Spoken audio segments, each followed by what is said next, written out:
Students, Kalyan jewellers ಈ ಹೆಸರನ್ನ ಯಾರು ಕೇಳಿಲ್ಲ ಹೇಳಿ, ಪ್ರತಿಯೊಬ್ಬರು ಕೇಳ್ತೀರ.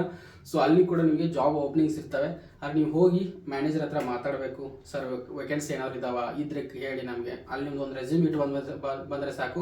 100% ಅವ್ರ ಹತ್ರ ವೇಕೆನ್ಸಿ ಇದ್ದಾಗ ನಿಮ್ಗೆ ಕರೀತಾರೆ, ಕಾಲ್ ಮಾಡೇ ಮಾಡ್ತಾರೆ. ಯಾಕಂದರೆ 10th PUC ಮೇಲೆ ಹೋಗೋರು ತುಂಬ ಕಡಿಮೆ ಇರ್ತಾರೆ. ನೀವು 10th PUC ಮೇಲೆ ಹೋದ್ರೂ ಕೂಡ ಒಂದು ಒಳ್ಳೆ ಅಪರ್ಚುನಿಟಿ, ಮುಂದೆ ಕೆರಿಯರ್ ಗ್ರೋತ್ ಕೂಡ ಚೆನ್ನಾಗಿರುತ್ತೆ. ಅದು ಯಾವ ಥರ ಇರುತ್ತೆ ಪ್ರತಿಯೊಂದು ಡಿಸ್ಕಷನ್ ಮಾಡಿದ್ದೀನಿ. ಯಾವ ಥರ ಸ್ಯಾಲ್ರಿ ಇರುತ್ತೆ ಅದನ್ನು ಕೂಡ ಹೇಳಿದ್ದೀನಿ. ಸೊ ಎಂಡ್ ತನಕ ನೋಡಿ, ಸ್ಕಿಪ್ ಮಾಡಬೇಡಿ, ನಿಮ್ಗೆ ಅರ್ಥ ಆಗುತ್ತೆ. ಯಾರು ಅಪ್ಲೈ ಮಾಡ್ತಾರೋ ಅವ್ರಿಗೆ ಆಲ್ ದ ಬೆಸ್ಟ್ ಹೇಳ್ತಾ ಈ ವಿಡಿಯೋನ ಸ್ಟಾರ್ಟ್ ಮಾಡೋಣ ಬನ್ನಿ. ಸೊ ನೇಮ್ ಬಂದ್ಬಿಟ್ಟು ಸೇಲ್ಸ್ ಎಕ್ಸಿಕ್ಯೂಟಿವ್ ಅಂತ ನಾವು ಜಾಯ್ನ್ ಆದರೆ ಯಾವ ಥರ ಪ್ರಮೋಷನ್ಸ್ ಇರ್ತವೆ ಪ್ರತಿಯೊಂದು ಹೇಳಿದ್ದೀನಿ.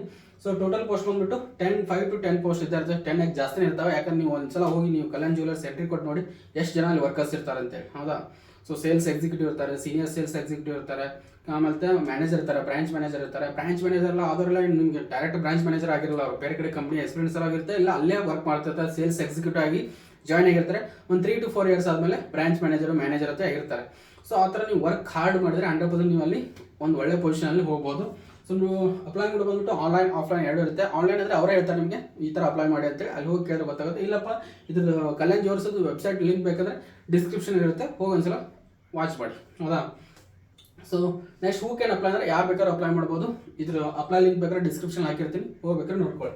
ಇಲ್ಲ ನನ್ನ ಗ್ರೂಪಿಗೆ ಜಾಯ್ನ್ ಆದರೂ ಕೂಡ ನಿಮ್ಗೆ ಅಲ್ಲಿ ಸಿಗುತ್ತೆ. ಸೊ ಸ್ಯಾಲ್ರಿ ಬಂದ್ಬಿಟ್ಟು 25,000 to 40,000 ಸ್ಟಾರ್ಟಿಂಗ್. ಏನಾದ್ರು ನಿಮ್ಗೆ ಎಕ್ಸ್ಪೀರಿಯನ್ಸ್ ಇಲ್ಲ ಅಂದರೆ 25,000 ಇರುತ್ತೆ. ಎಕ್ಸ್ಪೀರಿಯನ್ಸ್ ಇದ್ರೆ ಸ್ವಲ್ಪ ಜಾಸ್ತಿ ಸಿಗುತ್ತೆ. So it depends upon you. Freshers ಸಿಗುತ್ತೆ, ಎನಿ ಟೈಮ್ ತಗೋತಾರೆ. ನೆಕ್ಸ್ಟು ಸೆಲೆಕ್ಷನ್ ಪ್ರೊಸೆಸ್ ಬಂದ್ಬಿಟ್ಟು direct selection if vacancy is available. ಹೌದಾ, ವೇಕೆನ್ಸಿ 100% ಇರ್ತವೆ. ನೀವು ಅಲ್ಲಿ ಹೋಗಿ ಮ್ಯಾನೇಜರ್ ಹತ್ರ ಅಪ್ರೋಚ್ ಮಾಡಬೇಕು. ಆ್ಯಂಡ್ ಇದು ಫುಲ್ ಟೈಮ್ ಮಾತ್ರ. ನೀವು ಪಾರ್ಟ್ ಟೈಮ್ ಆಗಿ ನಾವು ಡಿಗ್ರಿ ಕಲಿತಾನೆ ವರ್ಕ್ ಮಾಡ್ತಿದ್ರೆ ನಿಮಗೆ ರಿಲಯನ್ಸ್ ಇದೆ, ಡಾಮಿನೋಸ್ ಇದೆ, ಆಮೇಲೆ ಫ್ಲಿಪ್ಕಾರ್ಟ್ ಇದೆ, ಬ್ಲಿಂಕಿಟ್ ಇದೆ, ಆಮೇಲೆ ಡಿಮಾರ್ಟ್ ಇದೆ, ಆ್ಯಂಡ್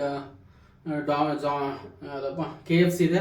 ಸೊ ಇದ್ರ ಫುಲ್ ಅಷ್ಟು ವಿಡಿಯೋ ಬೇಕಾದ್ರೆ ಡಿಸ್ಕ್ರಿಪ್ಷನ್ ಇದ್ದಾವೆ, ಹೋಗಿ ಒಂದ್ಸಲ ವಾಚ್ ಮಾಡಿ. ಅವೆಲ್ಲ ಪಾರ್ಟ್ ಟೈಮ್ ಫುಲ್ ಟೈಮ್. ನೀವು ಅಲ್ಲಿ ಡಿಗ್ರಿ ಕಲಿತಾನೆ ಪಾರ್ಟ್ ಟೈಮ್ ಆಗಿ ಜಾಬ್ ಮಾಡ್ಕೊಂಡು ಅಲ್ಲಿ ನೀವು ಪ್ರಮೋಷನ್ ಕೂಡ ತೊಗೋಬೋದು ಪಾರ್ಟ್ ಟೈಮ್ ಆಗಿ. ಆ್ಯಂಡ್ ಡಿಗ್ರಿ ಮುಗಿದ್ರೊಳಗಾಗಿ ಒಂದು ಒಳ್ಳೆ ಪೊಸಿಷನ್ ಇರ್ತೀರಾ. ಸೊ ಅದ್ರ ಫುಲ್ ವಿಡಿಯೋ ಬೇಕಂದ್ರೆ ನೀವು ಕೆಳಗಡೆ ಡಿಸ್ಕ್ರಿಪ್ಷನ್ ಇದೆ, ಹೋಗಿ ಒಂದ್ಸಲ ವಾಚ್ ಮಾಡಿ. ಎಜುಕೇಷನ್ ಕ್ವಾಲಿಫಿಕೇಶನ್ ಬಂದ್ಬಿಟ್ಟು SSLC PUC ಡಿಗ್ರಿ ಇರುತ್ತೆ. ಒಂದೊಂದು ಪೋಸ್ಟ್ಗೆ ಎಜುಕೇಷನ್ ರಿಕ್ವೈರ್ಡ್ ಇರಲ್ಲ. ಯಾವ ಥರಪ್ಪ ಅಂದರೆ ಕ್ಲೀನರ್ ಅಂತ ಇರ್ತಾರಲ್ವ ಅಲ್ಲಿ, ಸೊ ಅವರಿಗೆ ಎಜುಕೇಷನ್ ರಿಕ್ವೈರ್ಡ್ ಇರಲ್ಲ. ಜಸ್ಟ್ ನೀವು ಎಜುಕೇಷನ್ ಇಲ್ಲ ಅಂದರೂ ಕೂಡ ಕ್ಲೀನರ್ ಆಗಿ ಅಲ್ಲಿ ಜಾಯ್ನ್ ಆಗ್ಬೋದು. SSLC PUC ಡಿಗ್ರಿ ಆದವರಿಗೆ ಸೇಲ್ಸ್ ಎಕ್ಸಿಕ್ಯೂಟಿವ್ ಜಾಬ್ ಇದ್ದೇ ಇರ್ತವೆ. ಆಮೇಲೆ ಸೀನಿಯರ್ ಸೇಲ್ಸ್ ಎಕ್ಸಿಕ್ಯೂಟಿವ್ ಎಲ್ಲ ಸಿಗ್ತವೆ ನೀವು ವರ್ಕ್ ಹಾರ್ಡ್ ಮಾಡಿದರೆ. ಪ್ರಿಫರ್ಡ್ ಸ್ಕಿಲ್ ಬಂದ್ಬಿಟ್ಟು ಗುಡ್ ಕಮ್ಯುನಿಕೇಷನ್ ಸ್ಕಿಲ್. ನಿಮ್ಮ ಕಮ್ಯುನಿಕೇಷನ್ ಸ್ಕಿಲ್ ಚೆನ್ನಾಗಿದ್ರೆ ಸಾಕು. ಕನ್ನಡ ಬರ್ತಿದ್ರೆ ಸಾಕು, ಇಂಗ್ಲೀಷೇ ಬರ್ಬೇಕಂತ ಏನು ರೂಲ್ಸ್ ಇರಲ್ಲ. ಕರ್ನಾಟಕದಲ್ಲಿ ವರ್ಕ್ ಮಾಡ್ತಿದ್ರೆ ಸೊ ಕನ್ನಡ ಬಂದರೆ ಸಾಕು, ಆರಾಮಾಗಿ ವರ್ಕ್ ಮಾಡ್ಕೋಬೋದು, ಹೌದಾ. ವರ್ಕ್ ಲೊಕೇಶನ್ ಬಂದ್ಬಿಟ್ಟು ಆಲ್ ಇಂಡಿಯಾ ಇರುತ್ತೆ. ನೀವು ಎಲ್ಲಿ ಬೇಕೋ ಅಲ್ಲಿ ವರ್ಕ್ ಮಾಡ್ಬೋದು.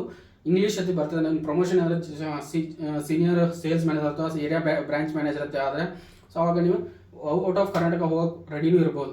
ಹೇಳೋಕ್ಕಾಗಲ್ಲ, ಡಿಪೆಂಡ್ ಅಪಾನ್ ಕಂಪ್ನಿ ಕಳಿಸಿದ್ರೆ ವರ್ಕ್ ಮಾಡೋಕೆ ರೆಡಿ ಇರಬೇಕು, ಹೌದಾ. ಸೊ ನೆಕ್ಸ್ಟು ಕೆರಿಯರ್ ಗ್ರೋತ್ ಅಂತ ಬಂದುಬಿಟ್ರೆ ಸೇಲ್ಸ್ ಎಕ್ಸಿಕ್ಯೂಟಿವ್ ಅಂತ ಜಾಯ್ನ್ ಆದರೆ ಸೀನಿಯರ್ ಸೇಲ್ಸ್ ಎಕ್ಸಿಕ್ಯೂಟಿವ್ ಆಗ್ಬೋದು, ಸೇಲ್ಸ್ ಕೋಆರ್ಡಿನೇಟರ್ ಆಗ್ಬೋದು, ಆಮೇಲೆ ಸೇಲ್ಸ್ ಮ್ಯಾನೇಜರ್ ಆಗ್ಬೋದು, ಆಮೇಲೆ ಸೀನಿಯರ್ ಸೇಲ್ಸ್ ಮ್ಯಾನೇಜರು, ಆಮೇಲೆ ಬ್ರಾಂಚ್ ಮ್ಯಾನೇಜರು, ಏರಿಯಾ ಮ್ಯಾನೇಜರು, ಹೌದಾ. ಸೊ ಇವೆಲ್ಲ ಪೋಸ್ಟ್ ನೀವು ವಿತಿನ್ 3 to 4 years ಒಳಗಡೆ ಹಾರ್ಡ್ ವರ್ಕ್ ಮಾಡಿದರೆ 100% ಅಲ್ಲಿರ್ತೀರ. ನೀವು ಸಪೋಸ್ ಏರಿಯಾ ಮ್ಯಾನೇಜರ್ ಆದರೆ 1 ಲಕ್ಷದ ಮೇಲೆ ಸ್ಯಾಲರಿ ಇರುತ್ತೆ. ಆರಾಮಾಗಿ ಲೈಫ್ನ ಲೀಡ್ ಮಾಡ್ಬೋದು. ಒಂದು 3 to 4 years ಕಷ್ಟಪಡಲೇಬೇಕು, ಹೌದಾ. ಸೊ ನೆಕ್ಸ್ಟು ಇಂಟರ್ವ್ಯೂ ಡೀಟೇಲ್ಸ್ ಬಂದ್ಬಿಟ್ಟು ಏನಪ್ಪ ಅಂದರೆ 10 to 2 PM ಒಳಗಡೆ ನೀವು ಅಲ್ಲಿ ಬ್ರಾಂಚ್ ಮ್ಯಾನೇಜರ್ ಅಥವಾ ಏರಿಯಾ ಮ್ಯಾನೇಜರ್ ಹತ್ರ ಹೋಗಿ, ಅಥವಾ ಆ ಬ್ರಾಂಚ್ ಮ್ಯಾನೇಜರ್ ಒಳಗಡೆ ಇರ್ತಾರೆ ಅವ್ರ ಹತ್ರ ಹೋಗಿ ರಿಕ್ವೆಸ್ಟ್ ಮಾಡ್ಕೊಂಡು ಕೇಳಬೇಕು, ಹೌದಾ, ವೇಕೆನ್ಸಿ ಇದ್ದಾವೆ ಅಂತೇಳಿ. ಇದ್ದರೆ ಅವ್ರ ಟೈಮಿಂಗ್ ಹೇಳಿರೋ ಟೈಮಿಂಗ್ಸೇ ಹೋಗಿ ಅಟೆಂಡ್ ಆಗಿ. ಆ್ಯಂಡ್ ಏನೇನು ಡಾಕ್ಯುಮೆಂಟ್ಸ್ ಬೇಕಪ್ಪ ಅಂದರೆ ರೆಸ್ಯೂಮ್ ಬೇಕು, ಆಧಾರ್ ಕಾರ್ಡ್ ಬೇಕು, ಮಾಸ್ ಕಾರ್ಡು, ಫೋಟೋ 1-2, ಲೈಸೆನ್ಸ್ ಏನು ಬೇಕಾಗಿಲ್ಲ. ಇದು ಓನ್ಲಿ ಫಾರ್ ಝೊಮ್ಯಾಟೊ, ಡಾಮಿನೋಸು ಇಲ್ಲಿ ಹೋಗ್ತೀನಿ ಅಂದರೆ ಲೈಸೆನ್ಸ್ ಬೇಕಾಗುತ್ತೆ. ಆಮೇಲೆ please wear formal dress for ಇಂಟರ್ವ್ಯೂಗೆ ಫಾರ್ಮಲ್ ಡ್ರೆಸ್ ವೇರ್ ಮಾಡ್ಕೊಂಡೋಗಿ. ಆ್ಯಂಡ್ ನೀವು ಅಲ್ಲಿ ಹೋಗ್ತಾನೆ ಫಾರ್ಮಲ್ ಡ್ರೆಸ್ ಬೇಕೇ ಬೇಕು. ಯಾಕಂದ್ರೆ ನಿಮ್ಗೆ ಆಲ್ರೆಡಿ ನೀವು ಹೋದಾಗ ನೋಡಿರ್ತೀರ ಕಲ್ಯಾಣ್ ಜ್ಯುವೆಲರ್ಸ್ ಅಥವಾ ಭೀಮಾ ಜ್ಯುವೆಲರ್ಸ್ ಅಲ್ಲಿ ಹೋದಾಗ ಯಾವ ಥರ ಇರ್ತಾರೆ ಅಂತೇಳಿ, ನೀಟಾಗಿ ಕಾಣ್ತಿರ್ತಾರೆ, ಹೌದಾ. ನೋಡಿದ್ರೇ ಅಲ್ಲಿ ಗೋಲ್ಡ್ನ ತೊಗೋಬೇಕು ಅನಿಸುತ್ತೆ, ಅಷ್ಟು ನೀಟಾಗಿ ಕಾಣ್ತಿರ್ತಾರೆ, ಹೌದಾ. ಅದರಲ್ಲೂ ಗೋಲ್ಡ್ಗೆ ಹೊಳಿತಾ ಇರ್ತಾರೆ ಪಳ ಅಂತೇಳಿ ಹುಡುಗಿರೆಲ್ಲ. ಸೊ ನೆಕ್ಸ್ಟು ನಿಮ್ಗೆ ಬೇಕಪ್ಪ ಅಂದರೆ ಆದಷ್ಟು visit near by Kalyan jewellers. ಅಲ್ಲಿ ವರ್ಕ್ ಮಾಡಿದ್ರೆ ನಿಮ್ಮ ನಿಯರ್ ಬೈ ಏನಾದ್ರು ಕಲ್ಯಾಣ್ ಜ್ಯುವೆಲರ್ಸ್ ಇದ್ದರೆ ಅಲ್ಲಿ ಹೋಗಿ ಮ್ಯಾನೇಜರ್ ಹತ್ರ ಮಾತಾಡಿ. ಇಲ್ಲಪ್ಪ ಇದ್ರದ್ದು ಅಫಿಷಿಯಲ್ ವೆಬ್ಸೈಟ್ ಬೇಕಂದರೆ ನಾನು ಇಲ್ಲಿ ಲಿಂಕು ನಂದು ವಾಟ್ಸಪ್ ಗ್ರೂಪ್ ಲಿಂಕಲ್ಲಿ ಇರುತ್ತೆ, and Telegram group link description ಇದ್ದಾವೆ. ನಿಮ್ಗೆ ಯಾವುದ್ರಲ್ಲಿ ಕಂಫರ್ಟ್ ಆಗುತ್ತೆ ಅದ್ರಲ್ಲಿ ಜಾಯ್ನ್ ಆಗಿ. ಇದರ ಲಿಂಕ್ ಕೂಡ ಅಲ್ಲಿ